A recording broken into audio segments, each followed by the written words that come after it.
మీ business ఏదైనా మీ ఊర్లో promotion చేయాలంటే అది సుమన్ టీవీతోనే సాధ్యం. ఇప్పుడే సంప్రదించండి. సేవా కార్యక్రమాలకు మించింది లేదు. ఎందుకంటే ఈరోజు సమాజంలో ఒక గుర్తింపు కావాలి. అది రాజకీయంగా కావచ్చు, రోటరీ క్లబ్ ద్వారా కావచ్చు, లైఫ్ క్లబ్ ద్వారా కావచ్చు, ఆర్థికంగా స్థిరపడినటువంటి వారు, ఆర్థికంగా వెనకబడినటువంటి సమాజానికి ఉపయోగపడేటువంటి కార్యక్రమాలు చేయవలసినటువంటి అవసరం ఉంది.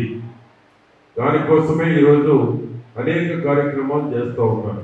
క్లాత్ బ్యాగ్స్ తయారు, ధనలక్ష్మణ్ సహకారం, రఘురామరెడ్డి గారు కొన్ని చేస్తూ ఉన్నారు. అదేవిధంగా కాళహస్తి హరిబాబుతో కొన్ని హరిత ప్లాంట్ బ్యాగ్స్ కొన్ని స్థాపించి మొక్కలు నాటించేటువంటి కార్యక్రమం. ఆ విధంగా స్కూల్కు సంబంధించి టాయిలెట్స్ కానీ, యూరినల్ పాయింట్స్ కానీ, ఆర్ఓ ప్లాంట్స్ కానీ, అదేవిధంగా వయోజన విద్య కానీ, వాషింగ్ ఇన్ స్కూల్స్, ఇవన్నీ కూడా సేవా కార్యక్రమాలు చేస్తున్నారు. చిన్నపిల్లలకు ఉపయోగపడేటువంటి ముందు బల్లలు, ఈరోజు పుస్తకాలు, కొన్ని యూనిఫామ్స్. ఎందుకంటే ఈరోజు గ్రామీణ ప్రాంతాల్లో పేద కుటుంబాల నుంచి, వ్యవసాయ కుటుంబాల నుంచి వచ్చేటువంటి పేదలకి ఈరోజు ఎంత చేసినా కూడా ఈరోజు కొరత లేకుండా మనం సహాయం చేసేటువంటి అవకాశం ఉంది.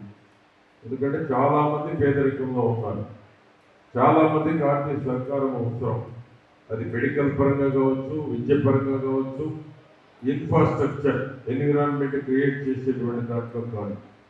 కాబట్టి దాతలు ఎవరైనా ఆర్థికంగా ఎదుగుతున్నటువంటి ఏ వ్యాపారస్తులు కావచ్చు, రొటేరియన్ సభ్యులు కావచ్చు, విడి వ్యాపారంగా చేసుకునేటువంటి బిజినెస్ పీపుల్ కావచ్చు, వారందరూ మంచి మనసుతో ముందుకు వచ్చి గుర్తుండేటువంటి కార్యక్రమాలు చేస్తే దానికి మించిన ఆత్మ సంతృప్తి మనకు లేదు. ఆ విధంగా అందరూ ముందుకు రావాల్సినటువంటి అవసరం ఉంది. చారిటీ తత్వం పెరగాల్సినటువంటి అవసరం ఉంది. ప్రతి ఒక్కరిలో ఎంత కూడబెట్టి పిల్లలకు ఇచ్చిన ఈ సంతృప్తి రాదు. సమాజం మారుతూ ఉంది, ఆలోచనలు మారుతూ ఉన్నాయి. కాబట్టి చారిటీ తత్వం ప్రతి ఒక్కరిలో పెరగాల్సినటువంటి అవసరం ఉంది. అటువంటి సేవాభావం, అటువంటి దాతృత్వం, అటువంటి మంచి ఆలోచన ప్రతి ఒక్కరికి రావాలని 9 మంది సభ్యులు చేర్చుకొని కూడా దీన్ని ఇంకా గ్రోత్ చేయాలనేటువంటి రోటరీ క్లబ్ ఆఫ్ పండరీపురం మా శరత్ శాస్త్రి గారు కూడా మంచి దైవ బలం కూడా ఆయన అనుకూలంగా ఉంది. కాబట్టి ఇంకా మీ ఆధ్వర్యంలో మంచి కార్యక్రమాలు చేపట్టాలని నేను కోరుకుంటా ఉన్నాను.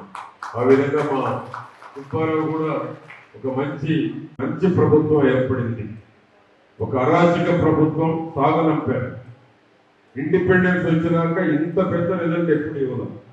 ఒక చేతగాని సీఎం వస్తే ఏ విధమైన రిజల్ట్ ఇచ్చారో ప్రజల తీర్పును బట్టి అర్థమవుతూ ఉంది.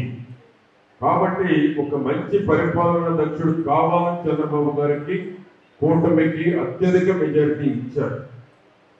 ఇండిపెండెన్స్ వచ్చినాక చిలకలూరుపేటలో ఇంత మెజారిటీ ఎప్పుడు రాలేదు. రాష్ట్రంలో అనేక నియోజకవర్గాల్లో ఇంత మెజారిటీ ఎప్పుడు చూడాల. అంటే గత పాలకుల యొక్క నేను పేరు కూడా చెప్పను. గత పాలకుల వైఫల్యం, గత పాలకుల అరాచకాలు, గత పాలకుల యొక్క తప్పిదాలు, గత పాలకుల స్వేచ్ఛని హరిస్తే ఏ విధంగా ప్రజలు తీర్పు ఇస్తారో అటువంటి తీర్పు ఇచ్చారు. రాష్ట్ర ప్రజలు కూడా ఊహించలేదు. అటువంటి తీర్పు ఇచ్చినట్టు ఈరోజు ప్రశాంతంగా ఉన్నారు ప్రజలు.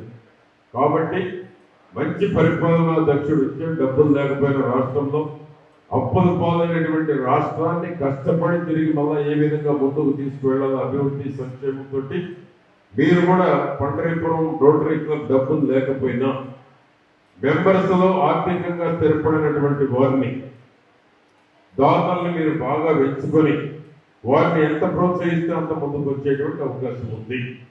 ఆ విధంగా మీరు మా శరత్ శాస్త్రి గారు కానీ, సుబ్బారావు గారు ప్రోత్సహించి దాతల సహకారంతో పేదవారికి, పిల్లలకి ఉపయోగపడేటువంటి మంచి కార్యక్రమాలు చేయాలని నేను ఆశిస్తూ వారికి శుభాకాంక్షలు తెలియజేసుకుంటూ సెలవు తీసుకుంటూ ఉన్నాం.